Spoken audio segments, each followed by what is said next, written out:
dia, irmãos, a paz do Senhor Jesus. Estamos aqui nessa manhã de domingo com o nosso primeiro Palavra à Mesa. Vão ser sequências de momentos de estudar a palavra, de compartilhar a palavra à mesa, né? E aqui nessa manhã nós temos a participação do pastor Arcanjo. Dá uma saudação para o povo, pastor. Bom dia, irmãos. É uma alegria estar aqui, né? Realização de um sonho, né?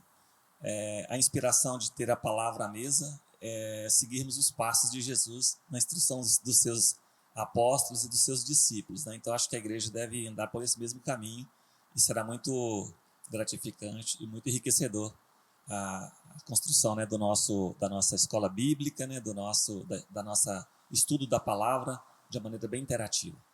Amém. Também está aqui a Cíntia, pastora Cíntia. Deu a saudação para o povo. Bom dia, como disse o pastor Arcanjo, estamos aqui nessa manhã, a palavra à mesa, a escola bíblica dominical, de uma forma que alcançando você na sua casa, e nós estamos aqui para aprendermos mais e fundamentarmos cada vez mais na palavra do Senhor. Enfim, a participação também do nosso querido pastor Roberto. Bom dia, que bom estarmos juntos. A mesa é algo que a gente aprende, ensina, e é isso que é o propósito nosso de estarmos compartilhando e convivendo, cumprindo o que o Senhor Jesus disse, né? A gente tanto no levantar, no assentar, e tudo que fizermos, estamos aprendendo dele, e esse é o motivo de estarmos aqui junto com você nesse momento. Então, irmãos, essa é uma forma diferente que nós estamos aproveitando a estrutura da tecnologia do nosso tempo para poder promover um momento de aprendizado mais interativo, mais eficiente, dentro das diversas demandas que as pessoas têm nos dias de hoje.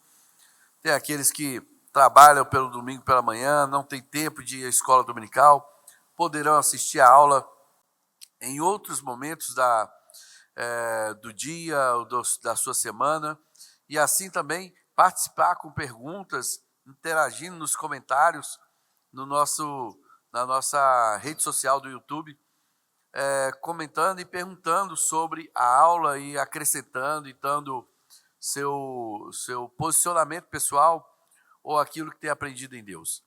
Então, numa sequência entre várias, a ideia inicial é o Palavra à Mesa, mas futuramente nós teremos também a versão infantil, a versão para adolescentes, uma versão para homens e mulheres separadamente. Então, essa é a nossa primeira experiência, é a Palavra à Mesa, a nossa versão de escola bíblica dominical para os tempos de hoje. Amém? Muito bem. Nessa primeira aula, irmãos, nós vamos ter como tema a própria igreja. A igreja, entender toda essa movimentação que hoje estamos vivendo aqui, e não só ela, mas a movimentação que a igreja vem enfrentando ao longo do seu surgimento sobre a terra. Então, para essa primeira aula, nós vamos dar uma discorrida um pouco sobre a história da igreja, quando que a igreja começa, em que ponto que a igreja se torna um fato, as pressões que ela sofre ao longo da sua caminhada, os desvios teológicos e comportamentais que a igreja passa a ter, algumas das questões chaves acerca da igreja que passam a ser foco na igreja primitiva e que posteriormente muda quando a igreja é institucionalizada e muda novamente quando há os rompimentos com a igreja ortodoxa do Ocidente e do Oriente. Então, nós vamos percorrer esse caminho. Para tanto, eu propus uma imagem que nós vamos ter acesso a ela, e você vai poder observar essa imagem. Esse gráfico ele dá uma direção dos movimentos, das movimentações que a igreja sofre ao longo da sua caminhada. Para tanto, vamos fazer uma leitura que está em Atos dos Apóstolos, capítulo 2, onde de uma forma muito extraordinária marca a descida do Espírito Santo, onde aqueles que são tomados, eles são selados pelo Espírito Santo, e assim surge a igreja e as primeiras conversões com os apóstolos. Tá? Atos capítulo 2, verso 38, 37. As primeiras conversões. Ao ouvirem tais palavras, ficaram agoniados em seu coração e desejaram saber de Pedro e dos outros apóstolos. Caros irmãos, o que devemos fazer?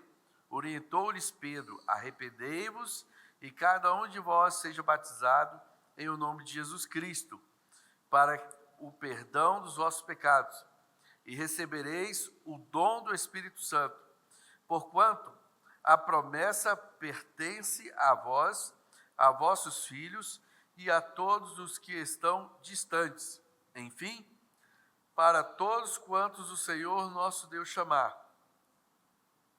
E com muitas outras palavras, dava seu testemunho pessoal e os encorajava, proclamando: sede salvos desta geração que perece.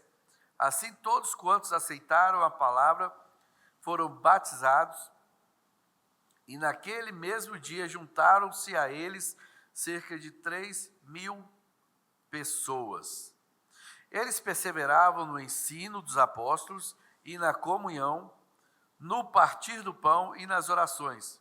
E na alma de cada pessoa havia pleno temor, e muitos feitos extraordinários e sinais maravilhosos eram realizados pelos apóstolos. Todos os que criam estavam unidos e tinham tudo em comum. Vendiam suas propriedades e bens e dividiam o produto entre todos, segundo a necessidade de cada um. Amém? Amém. Esse texto somente para a gente tomar por base um ponto de partida, onde a igreja começa, como que a igreja vivia e os costumes dessa igreja primitiva, que estava surgindo como uma surpresa no meio do povo judeu, onde a partir de um certo momento começa a sofrer perseguições, ela se espalha, cresce ainda mais. Em outro momento, no período histórico da igreja, o Império Romano persegue a igreja também, onde a igreja, nos primeiros 300 anos, pelo menos, ela vive um processo muito peculiar. Como que era essa igreja primitiva? Eles reuniam nas casas, eles mantinham comunhão, compartilhar da palavra, nas orações, e eles tinham, como igreja inicial em Jerusalém, a prática e a cultura ainda ligada ao judaísmo, onde eles iam ao templo e, como estatuto perpétuo, apresentavam suas ofertas, participavam das festividades propostas pela Bíblia e, ainda assim, sendo cristãos no meio dos judeus. A princípio, a igreja ela surge como uma seita judaica, no meio ali da realidade da Palestina, onde em Jerusalém, e essa ideia começa a se desvincular ao longo do tempo, separando totalmente o cristianismo do judaísmo em si. Porém, nós precisamos entender o que de fato é judaísmo e o que de fato é mandamento perpétuo para o judeu e participação na palavra. Né? A palavra de Deus, vinda a partir da lei do Senhor, dos profetas, elas continuam sendo a principal referência do entendimento bíblico, principal referência de toda a Bíblia, o ponto de link para toda a Bíblia está na lei e nos profetas. Muito bem, nesse tempo de igreja, nós temos uma das questões que eu queria pontuar, e eu queria desafiar vocês a pensarem em alguns pontos que a igreja tinha naquele momento muito específico. Uma delas não tinha mais uma referência de adoração específica com um templo em si. O templo que tinha naquele tempo era um templo reconstruído pelo Império Romano, né, onde eles iam praticar seus rituais bíblicos que era próprio para os judeus, só que a igreja não tinha um monte de templo, tinham 3.000 pessoas, aqui na realidade desse primeiro momento da igreja, e eles não alugaram o galpão, não montaram o grupo de louvor, a igreja, a referência do que eles faziam, de como eles viviam como igreja, era muito específica e muito clara. Eram justamente na participação da intimidade uns com os outros, como uma grande família, e não tinha essa referência de templo. Né? É uma das coisas que eu quero pontuar acerca da igreja, e talvez os pastores aqui tenham outras, porque ao longo da caminhada, onde surgiu essa ideia de um templo, que aquele lugar é sagrado, de algumas chavões que a gente fala, aqui é a casa de Deus, de algumas coisas que a gente cria acerca, onde, não, aqui é um altar santo, aqui não pode fazer isso, não pode fazer aquilo, e tal. De onde surge essa referência? Porque a referência de templo que Jesus deixa é a individualidade de cada um de nós, é a habitação em nós, não mais no templo físico da velha aliança, a referência do templo, né? Mas em um dado momento se transportou aquela ideia de templo ritualístico, lugar sagrado, onde deve falar baixinho, se transferiu daquele templo, ou talvez também das diversas culturas religiosas que haviam na época, aquela ideia de templo sagrado e tudo mais, para os templos que, após a institucionalização da igreja, começam a surgir na história, no contexto da igreja, num momento muito próprio. Né? Então, assim, dentro dessa perspectiva, eu queria abrir um espaço que o pastor Arcanjo fazer suas considerações sobre essa igreja primitiva, a realidade dela, os comportamentos, os títulos que a igreja possuía nesse tempo, quais eram as referências de liderança que a igreja possuía, como que a igreja se governava nesse tempo. É muito importante a gente entender, para entender depois como que ela mudou esse governo, como que ela se comportou com novos títulos surgindo, e até uma cisão, e surgiu os títulos que hoje nós conhecemos, o governo de hoje. Amém, pastor? Amém. De fato, para a gente analisar com maior profundidade, né, a história da igreja cristã, primeiro a gente precisa entender um pouco os fundamentos do judaísmo, né? Porque é preciso lembrar que a igreja cristã nasceu dentro do judaísmo, né? A propósito, Jesus era um judeu, né? E ele não evidenciava isso, ele evidenciava muito mais a paternidade de Deus, né, o princípio do amor, do que as tradições religiosas. Tanto que quando Jesus subia para Jerusalém, na verdade ele descia geograficamente, mas entendia-se subir pela importância da cidade, né, da cidade do rei, e onde estava o templo sagrado, Jesus vinha em rota de colisão com os costumes, com as tradições dos judeus, com a forma que eles cultuavam a Deus. Jesus vem dar uma clareza de interpretação nas leis, né, e discerne a mensagem dos profetas, a mensagem da Torá, né, dos ensinamentos mosaicos, mas tudo fundamentando exatamente o amor, né, e o perdão e o interesse de Deus de resgatar a humanidade. E ele, a propósito, veio para isso. Então, assim, na verdade, a gente vai achar os traços, né, de mudança. A gente falou aqui um pouco lá do cisma, né, da história da igreja ao longo dos séculos, lá por volta do século X, do século XI, mas a gente vai entender que logo no começo, ali por volta do ano 49, 50, 51 da era cristã, começam a haver uma pequena e necessária separação entre o que pensava, qual eram os costumes dos judeus e o que Jesus ensinou e que Paulo, então, dá sequência para o cristianismo, né? A gente vai achar isso lá. Porque, veja só, a gente vai achar, acho que lá em Antioquia, salvo engano, lá em Atos, capítulo 11, vai dizer assim, olha, e eles foram chamados pela primeira vez de cristãos. Então, naquele momento, vamos dizer assim, é um marco. Mas lá na frente, logo em seguida, de Atos 11, a gente vai chegar em Atos 12, 13, 14, e o apóstolo Paulo, então, se vê diante de um dilema. Porque a igreja inicialmente nasce no meio de judeus, né, em Jerusalém, num contexto todo de pessoas que eram judeus se convertendo, né, os apóstolos, todos eles eram judeus, se convertendo aos ensinamentos de Jesus, mas tinha um outro problema. Jesus já havia dito para eles, né, falou, olha, eu tenho, lá em João capítulo 17, me parece, eu tenho outras ovelhas que não são daqui desse aprisco. A elas também é importante, né, anunciar essa palavra, o evangelho.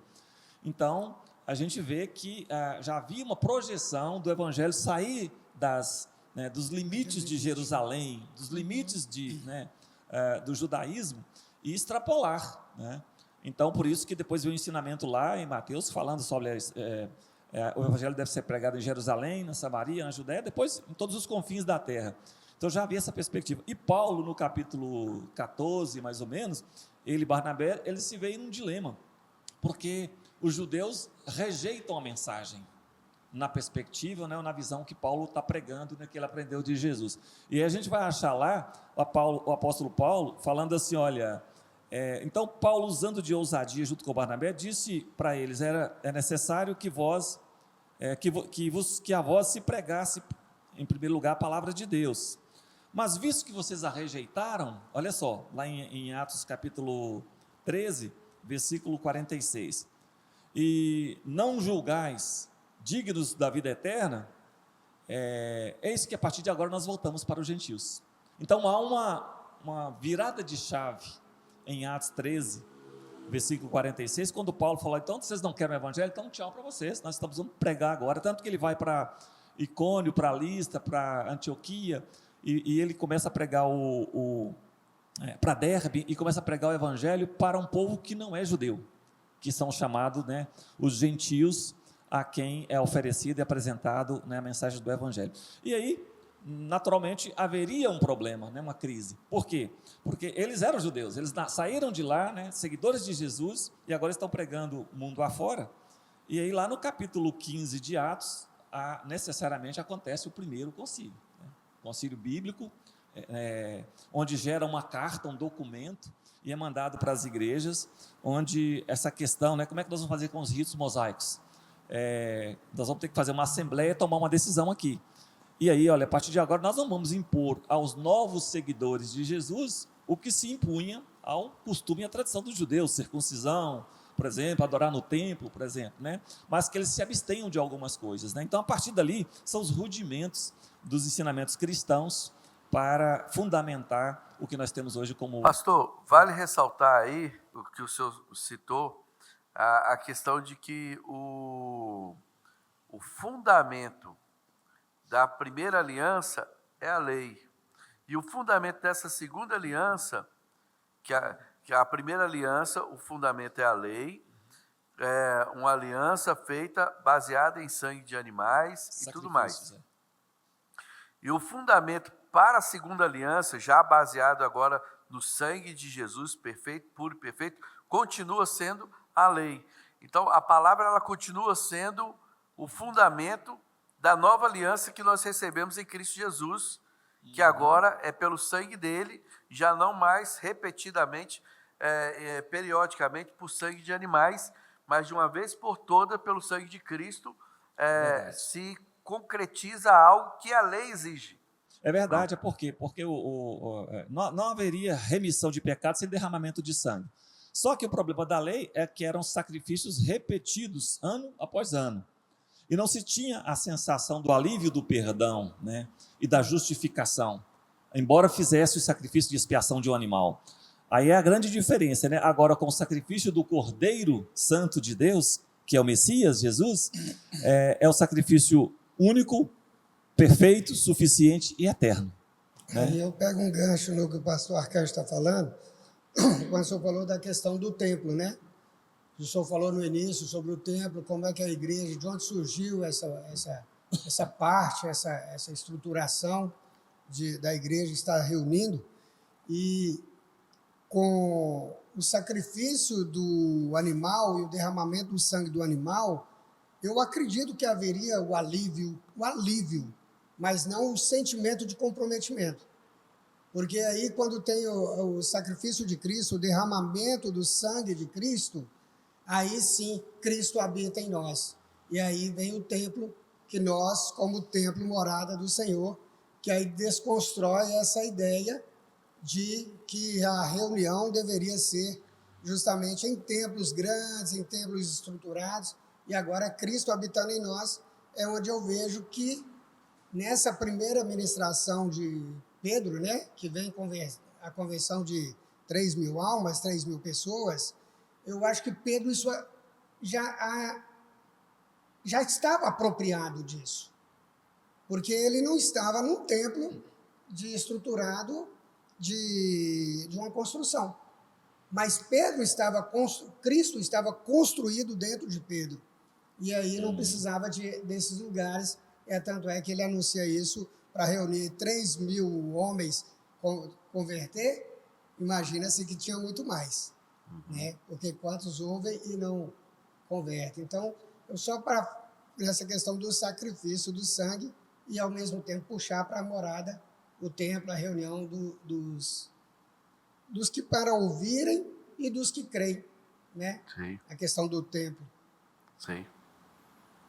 O apóstolo Paulo, ele é uma pedra no sapato, né, dos mestres do judaísmo, porque foi a pessoa usada por Deus, né, para dar essa guinada na mensagem, na grande missão que Jesus determinou aos apóstolos. Embora fossem os 12 apóstolos, né, depois Judas tendo sido substituído, né, por lançamento de sorte, mas de fato já havia um apóstolo escolhido por Deus desde o ventre da mãe.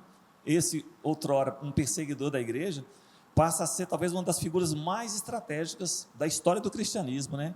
Quando Saul de Tarsite, né, ele passa a escrever e dar instruções, né? Tanto que o fundamento do evangelho está feito pelos apóstolos, né? Lá nos evangelhos de Mateus, Marcos, Lucas e João, mas as instruções, né, as doutrinas, os ensinamentos do cotidiano, da vida prática, elas são orientadas, instruídas pelo apóstolo Paulo através das suas epístolas, nas cartas que ele escreve às igrejas, né? Sempre com orientação. E ali há uma grande mudança. Se você ouvir um mestre do judaísmo, eles abominam Paulo. Eles falam que Paulo foi uma aberração que mudou tudo, mudou a lei, mudou a religião dos judeus. Na verdade não foi, Paulo só deu a interpretação, porque Jesus não odiava judeus e amava gentios, ou amava judeus e odiava gentios. Jesus amava ambos, e veio em interesse da salvação de todos, né? Ou seja, o evangelho, ele não é exclusivo para cristão, o evangelho é para os cristãos, o evangelho está aí, né? Jesus está para salvar os muçulmanos, para salvar o espírita, o ateu, né? E a todos quantos queiram recebê-lo, diz lá o evangelho de João, né? São chamados para serem transformados, né? Nascerem de novo e se tornarem filhos de Deus, né? Então, assim, eu amo os nossos irmãos cristãos que seguem o catolicismo, como eu amo os muçulmanos que seguem o islamismo, mas sempre com a oração e com o desejo de que um dia resplandeça essa maravilhosa luz, né, do evangelho de Jesus, para que eles possam ver o reino de Deus e não ficar limitado à lei mosaica ou ao Corão ou qualquer outro tipo de escritura, né, que possam estar seguindo, né, como modelo e estilo de vida. As crenças e tradições. A questão, eu quero deixar aqui uma pergunta para os que estão assistindo a aula, que é justamente sobre essa primeira etapa da aula de hoje. Qual o fundamento da primeira e da segunda aliança? E qual a resposta a esse fundamento na primeira e na segunda aliança? Né? E algumas coisas que numa primeira aliança se estabeleceu, como, por exemplo, qual era o centro da adoração no foco da primeira aliança, e qual era o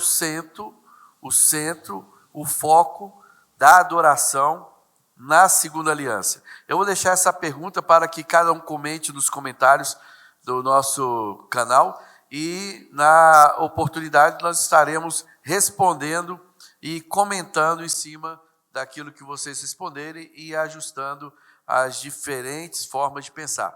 Porém, seguindo na sequência, nós falamos muito da igreja primitiva e tudo mais, mas eu ainda sinto necessidade da gente entender que Paulo, quando ele nas epístolas que ele escreve, ele dá sinais do local onde eles se reuniam, né?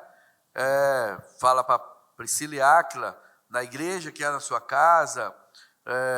Em outro momento, menciona também, agora eu esqueço o personagem, mas igrejas que reuniam em casas de algumas pessoas que eram chaves, que se tornaram líderes na igreja.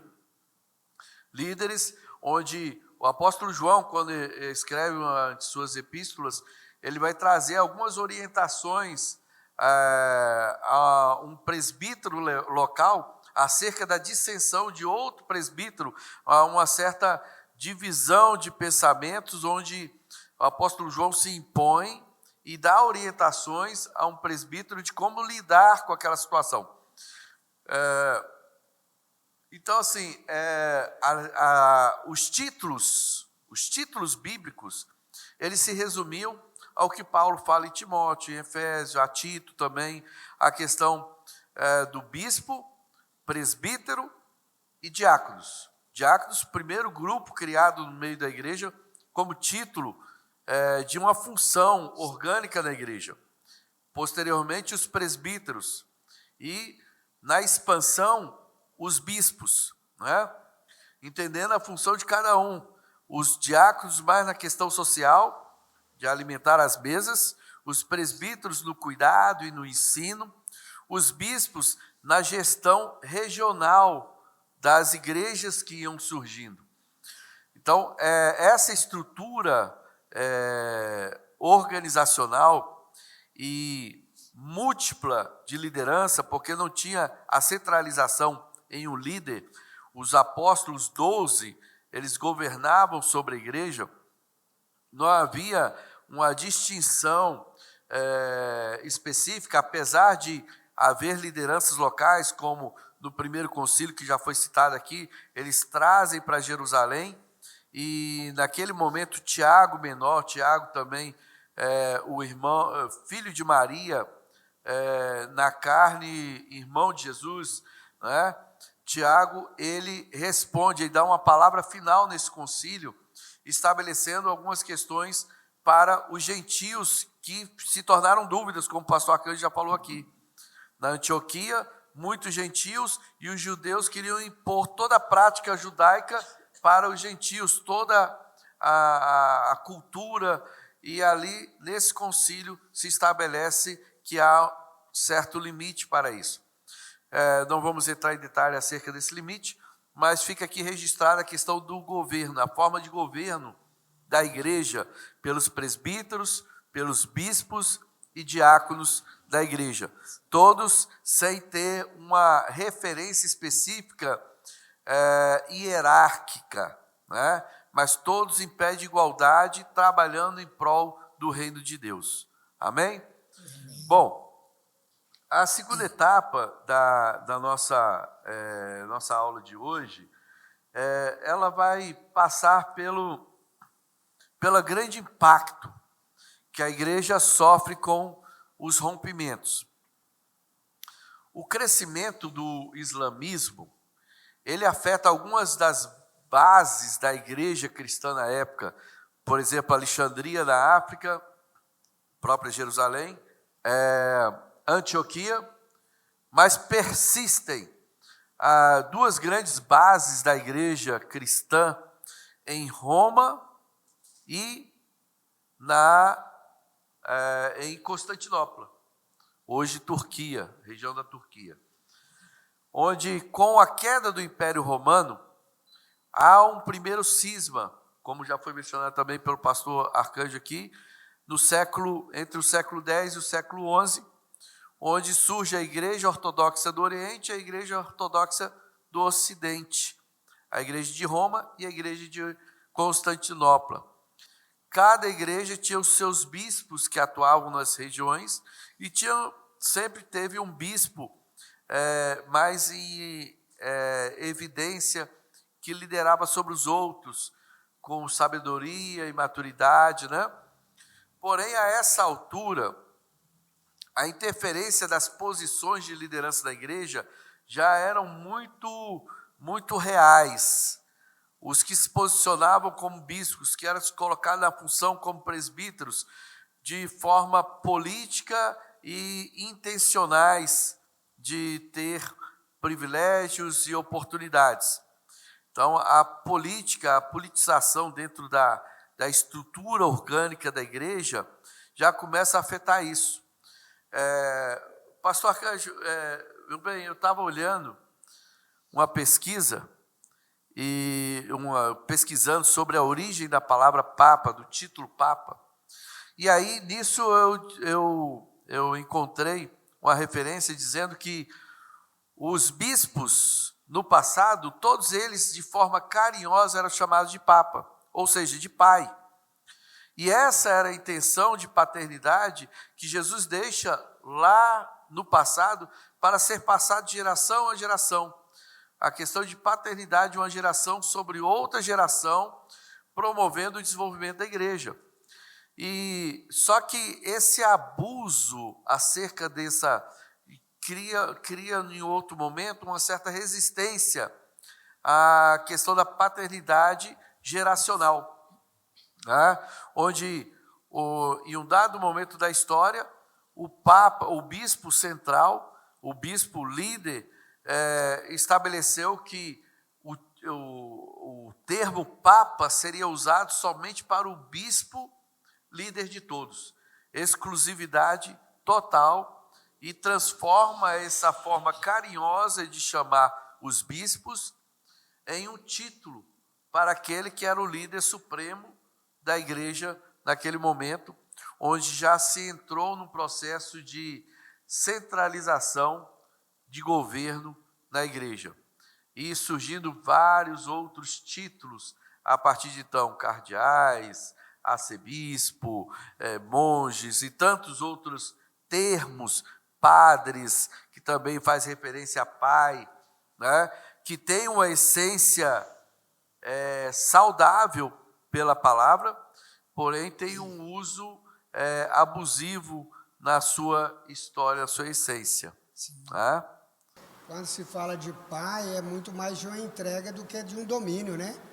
Quando você vê a palavra pai no latim, né? É justamente isso, o senhor fez menção disso anteriormente, essa palavra carinhosa, eu vejo como pai, é muito mais uma entrega para os filhos, de servir os filhos, do que de dominar, como o senhor mesmo mencionou, de se perder nesse poder, que às vezes o evangelho, quando a gente começa a relacionar com pessoas e vai alcançando, isso vem na história da igreja, e na história humana, esse deixar de servir as pessoas e passar a dominar as pessoas e se perdendo em si mesmo, na finalidade que é de fazer uma construção, porque a salvação vem do Senhor, e aí, como eu mencionei, do sangue, e aí começa a criar e se perder, tanto politicamente quanto socialmente, a gente vai perdendo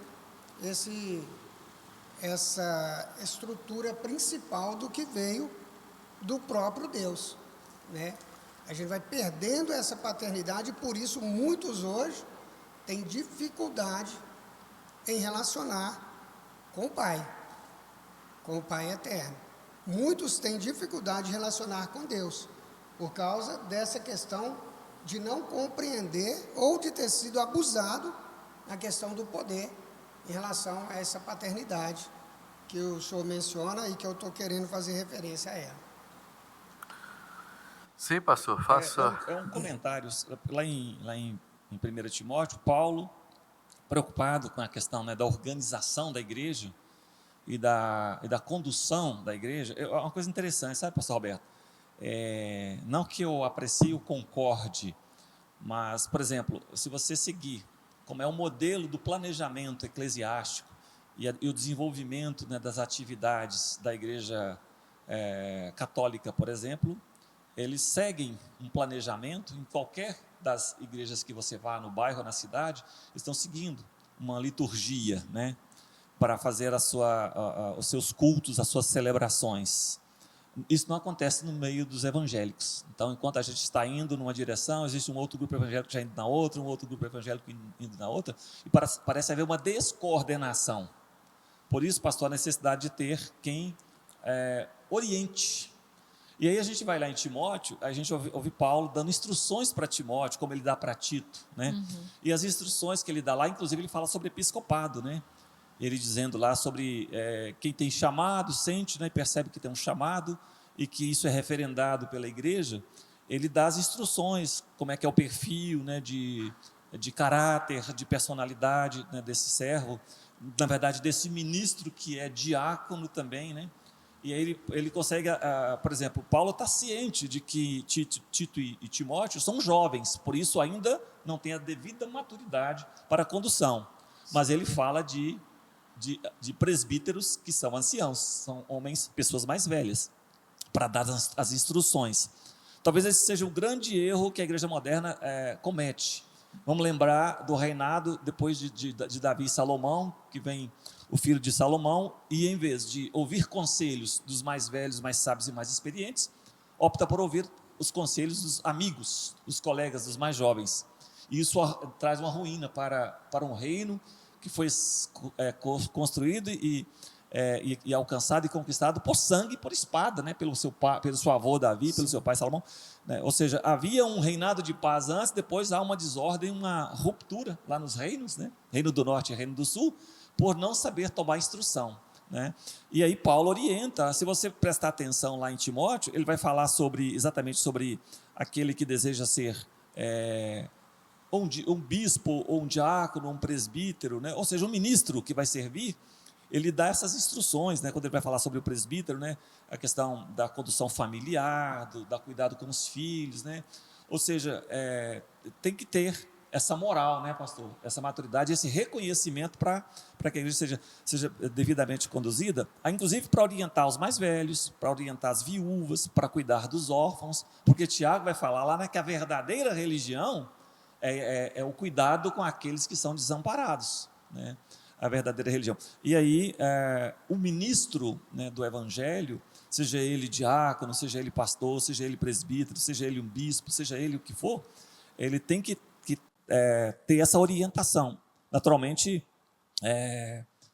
nós não temos mais concílios, né? No nosso tempo não existem mais concílios, mas quão bom seria, porque a gente teve uma reforma, né, na reforma protestante, que foi necessário, e eles já falam agora de uma necessidade de uma nova reforma, porque em alguns casos o evangelho e a igreja cristã, ela se desvirtuou em alguns casos assim tremendamente, a ponto da gente não reconhecer, né, de tamanhos são os desvios que cometeram. Por quê? Porque faltou orientação, né, de um bispo, né, ou de alguém que possa orientar para que ela não perca o rumo dos ensinamentos, né, dados por Jesus, fundamentado pelos apóstolos, porque nós somos uma igreja apostólica, né?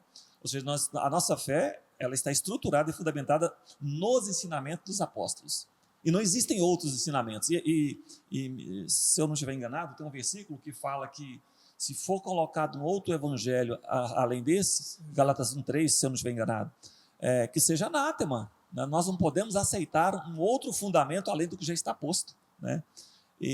Mas isso tem acontecido exatamente por essa falta de uma coordenação, de uma orientação, né, à luz da lei, para compreendê-la, né, e à luz dos evangelhos e à luz dos ensinamentos apostólicos, especialmente os ensinamentos paulinos. Eu acho interessante você falando, pastor Arcanjo, a palavra fala que toda a escritura é inspirada por Deus e útil para o ensino, para a correção, para a repreensão e educação na justiça. Sim. E também tem um fundamento da questão da autoridade, toda autoridade é instituída por Deus. E você vê nessa fundamentação da construção da igreja, e Alan trouxe no início a questão dos ministérios, e o pastor reforçou agora, é uma questão de organizacional da igreja. Porque, como não é tido como um título, né, minha hierarquia, eu sou apóstolo, né, eu preciso andar na etiqueta, eu sou apóstolo. A ponto de que nós já tivemos... Tem que ter um anelzão. Tem que ter um anelzão, e a gente já foi constrangido. Eu já passei por situação, assim, não só uma vez, por afetividade, pastor, e a pessoa olha meio torto para você, não, eu sou apóstolo, né? Tem que ser referido. Né? E você vê lá essa questão de Timóteo, quando as viúvas estavam passando por necessidade, e os órfãos e as pessoas vieram falar, olha, a igreja da região tal, eu esqueci o nome agora da cidade, estão passando dificuldade lá, não tem ninguém olhando essas viúvas lá, não estamos sendo emprestados. Aí os apóstolos, não, levante homens de caráter para que possa cuidar dessas pessoas, porque eles entendiam que eles não poderiam parar a missão deles. Então, trazendo para nós hoje, nós precisamos dessa estrutura organizacional, cada um identificando o seu chamado, né, os seus dons, os talentos e seu chamado ministerial para exercer dar essa continuidade fundamental para a igreja romper. É verdade, só corrigindo, eu falei Gálatas 1:3, é Gálatas 1:8, quando Paulo escreve dizendo assim, olha, mas ainda que nós mesmos, ou um anjo do céu, vos anuncie outro evangelho além do que já vos tenho anunciado, seja anátema. Ou seja, não pode mudar. Né? Os fundamentos da igreja, os fundamentos não podem ser mudados. Não. Talvez alguns estilos, dependendo da cultura, do tempo, né, das evoluções, né, que naturalmente acontecem, né, pastor? Nós vamos tratar sobre isso depois. Nas próximas aulas. Mas os fundamentos não podem ser mudados. Ontem eu estava vendo uma reportagem falando que alguns prédios lá em Manhattan, lá em Nova York, estão afundando. Se estão afundando é porque os fundamentos não são sólidos, né? Não pode acontecer isso com a igreja, né? A igreja está fundamentada sobre uma rocha firme e eterna. Né? Eu ia fazer a pergunta para o senhor, só para voltar. O concílio reuniu os bispos, né? Em torno de 250, alguma coisa, é um número significativo, né? Que cada bispo, o Papa, o pai, né? Representava uma região. Uma região e com ele ia outros, né? Presbíteros também, diáconos. Justamente isso. E o intuito era justamente de buscar a compreensão de como se mover, de como dirimir sobre alguns assuntos que naquele tempo aconteceu, né? Que havia-se dúvidas em alguma coisa, por um estar ensinando algo, outro está ensinando outra parte, divergia em alguns pontos. Então, o intuito maior não era uma batalha, era mais uma busca de entendimento, mas cada um defendia o seu entendimento, o seu posicionamento, não era isso? Exatamente. O que acontece? A Cíntia tocou num ponto aqui também importante, Roberto, que é a questão de algumas viúvas estarem passando necessidade.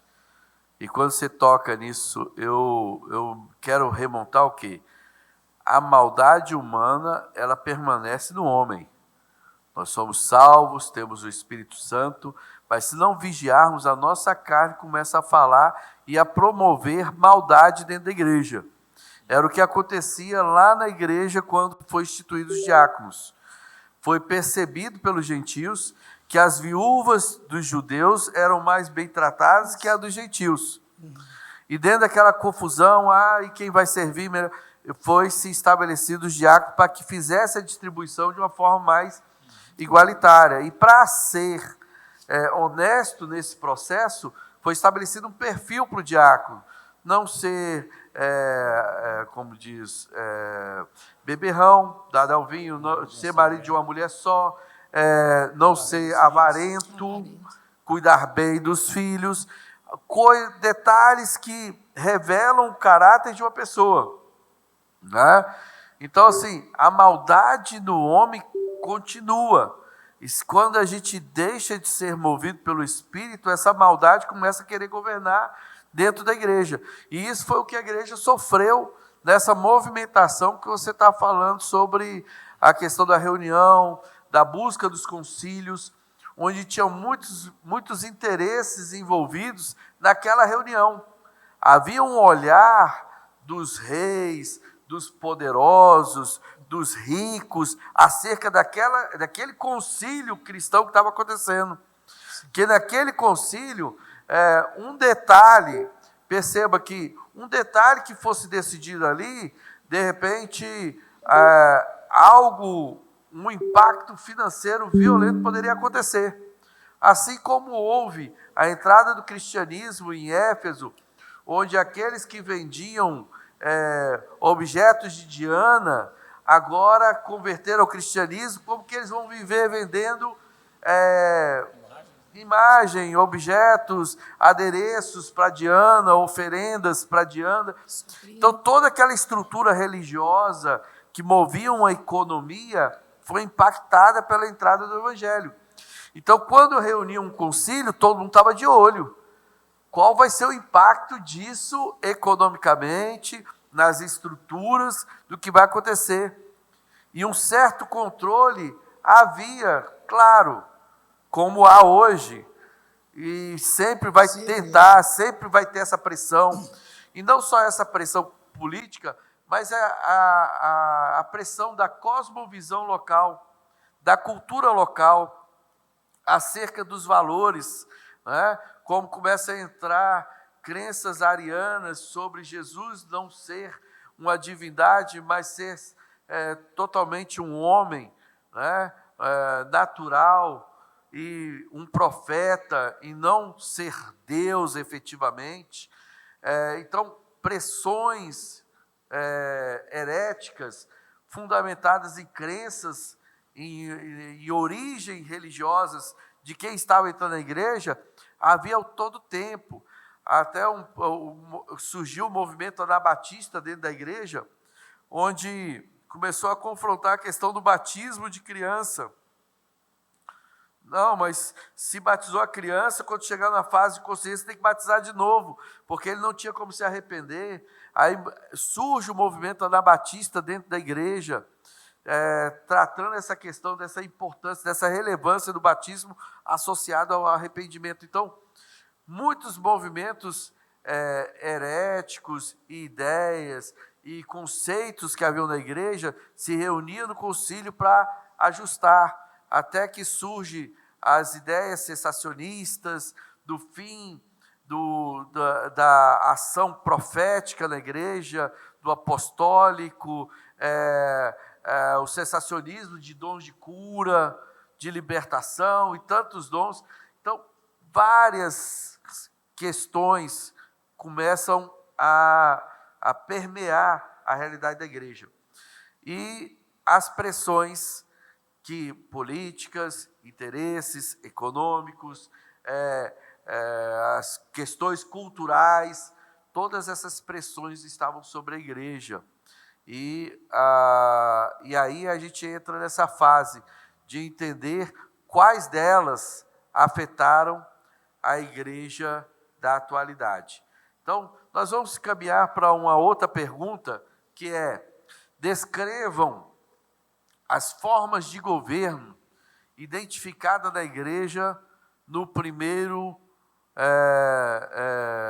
da igreja primitiva, no primeiro século, e as formas de governo modificadas, quais foram as mudanças sofridas a partir da institucionalização da igreja, né? Como que esse governo na igreja funciona, e a centralidade de culto volta para a questão dos templos, onde muitos templos começam a ser construídos.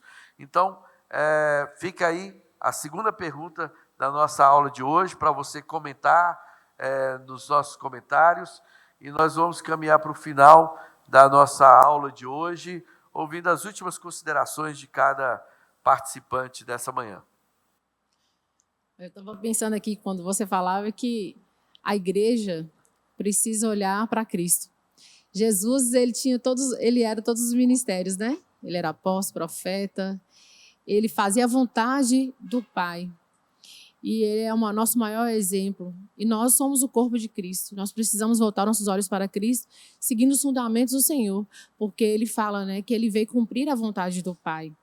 E ele nos deixou como pedido, e de fazer discípulos. Nós precisamos fazer discípulos para o Senhor e ser igreja como o corpo de Cristo. Cada um com a sua função, exercendo o chamado do Senhor. Amém. Amém. A pastora Cíntia lembrou do texto muito bem sobre que a palavra de Deus ela é suficiente nela própria para exortar, instruir, e nós vivemos isso, nós vimos a história falar sobre esse desajuste, essas heresias. O próprio Paulo também vive isso. Então, a igreja em todo o tempo, porque essa maldade, como o senhor frisou, habita no homem, e somente a palavra de Deus para instruir mesmo e nos levar à vontade do Pai, e é que a gente precisa cada vez mais estar alimentando dela, buscando, porque hoje nós temos a graça de um concílio quase que diário com o Espírito Santo, só que um concílio não com muitas participações, mas o interesse de ajustar o caminho de como andarmos. E nós vemos que Pedro passa por isso lá em Atos capítulo 5, onde Gamaliel faz uma intervenção e fala assim, não, deixa essa obra acontecer, se for de Deus, prevalece. Então, nós vamos conviver nesse mundo com várias divergências. Nós vamos conviver nesse mundo, nesse tempo nosso aqui, com várias divergências, e nós não podemos nos furtar de viver e apresentar nossos corpos como sacrifício vivo para essa exposição e conflitos que às vezes terá. Conflitos que, na verdade, não falo de guerra, falo conflitos de entendimento. E para isso nós precisamos ser sábios e prudentes para a gente buscar o que a vontade do Pai é que todos se salvem e que venham a ter essa compreensão de que a palavra de Deus, nela sim, é o poder de Deus para a salvação para aqueles que creem. Amém. Os que não creem têm um outro destino que vai finalizar no que a palavra de Deus já rege e define como tal. Amém? Amém. Eu quero fazer as minhas considerações finais fazendo um comentário sobre as últimas instruções que Jesus deu aos seus discípulos. É interessante porque as instruções não são dadas exclusivamente aos apóstolos, mas são dadas aos discípulos. Então, eu entendo que ela é universal, é para todo mundo, né? Sejam para judeus, sejam para gentios, sejam para os mais religiosos, menos religiosos, mas enfim. Jesus faz aqui, nessas instruções, ele fala uma coisa muito interessante. Ele fala assim, olha, Pai, eu dei para eles a minha palavra e o mundo os odiou porque eles não são do mundo, como nós também não somos do mundo. E por isso eu peço que não os tire do mundo, mas que os livre do mal. E aí ele faz uma colocação aqui muito bonita, que ele fala assim, olha, porque eu rogo não somente por estes discípulos que estão comigo aqui agora, mas também por aqueles que hão de crer na minha palavra e crer em mim, para que todos sejam um como tu, ó Pai, o és em mim e eu em ti, que eles também sejam um em nós, para que o mundo saiba e creia que tu me enviaste. Então, quando Jesus faz essas instruções aqui, né, para os seus discípulos, ele está fazendo essas instruções para nós, né, dizendo que a gente tem que ser um. Eu não consigo enxergar uma igreja com barreiras que a dividem. Eu não consigo entender por que nós não somos um com presbiterianos, com anglicanos, com metodistas,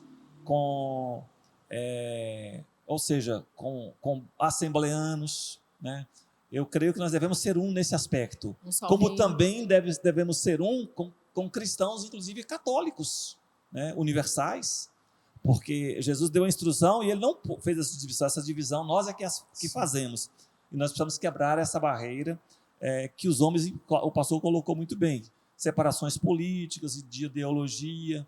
A sociedade hoje está dividida, né? E uma das divisões é religiosa. As guerras são religiosas. Estamos indo contra tudo aquilo que Jesus instruiu, né? Que ele ensinou. Então, assim, ao longo do nosso debate, da nossa escola de estudo mesmo, a gente vai entender, né? E vai reencontrar esse caminho do ensino do mestre, né? Para que a igreja seja exatamente como ele disse, para que nós sejamos um com ele como ele é um com o Pai. Amém. Amém, irmãos. Estamos chegando ao final da nossa primeira aula, Palavra à Mesa. E eu gostaria de retomar a nossa imagem, só para finalizar. A caminhada da igreja, vai estar na tela aí a imagem, onde o cristianismo primitivo inicia ali no primeiro século, com a presença dos apóstolos, ainda muito viva, muito pertinente na forma, na estrutura, onde a igreja passa por perseguições, até o século IV, quando a igreja é institucionalizada, se torna religião oficial do Império Romano, e dali ela segue até o século XI, quando o Império Romano cai e a igreja ela se divide em ortodoxa oriental e ortodoxa ocidental. Há o primeiro cisma entre a igreja, onde o bispo se torna o papa da igreja oriental e o bispo de Roma se torna o papa da igreja, então, de Roma, né? E segue até o século XV, quando acontece a Reforma Protestante, impulsionada por vários movimentos que haviam dentro da Igreja Católica, já pressionando para mudanças, para quebras de atitudes que eram totalmente antibíblicas, não somente antibíblicas, mas desumanas também, como Inquisição, como a prática de venda de indulgências, cobrança por perdão e tantas coisas que eram praticadas pela igreja naquele momento. E a Reforma Protestante surge, então, trazendo um novo direcionamento, com algumas influências, pressões, que nós vamos mencionar um pouco mais na próxima aula, mas também, numa sequência, surge um movimento contra a reforma da Igreja Católica, que pressiona o movimento marítimo, a expansão marítima imperialista sobre o mundo, alcançando as Américas, a África, Oceania, e causando aquele grande impacto econômico e social no mundo, né? Impulsionado também pelo movimento contra a reforma. E, dessa forma, muitos missionários católicos migram, expandindo, com o propósito de expandir a pregação da palavra, o cristianismo, né? E nisso também nós vamos perceber a reforma protestante tomando crescimento, desenvolvendo as suas missões, um momento de paixão da igreja, onde a igreja se sacrificava para ir para lugares longe, pregar o evangelho sem muitos recursos, sem nenhum treinamento, e onde o evangelho começou a se expandir, onde o protestantismo começou a se espalhar em várias culturas e nações. Então, nessa fase que a gente encerra a aula de hoje, retornando na próxima, falando sobre a igreja dos nossos avós, a igreja dos nossos anterior do nosso tempo, tomando cuidado para não fazer as comparações nesse momento. Então, Queria agradecer a todos os irmãos que participaram da aula, os pastores aqui presentes, e toda a equipe que está trabalhando para a gravação e edição e todo o projeto do Palavra à Mesa. Queria orar nesse momento e encerrar essa aula. Amém? Pai Santo, nós somos gratos ao Senhor por essa manhã, pela presença de cada um e por tudo aquilo que o Senhor trouxe aos nossos corações e memórias para poder aprendermos e nos edificarmos como igreja. Nos conceda um domingo de paz, de bênção, de comunhão, de alegria e de celebração na Tua presença.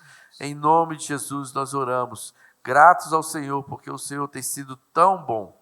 Em nome de Jesus. Amém. Amém. Um bom dia para todos. Deus abençoe. Bom dia.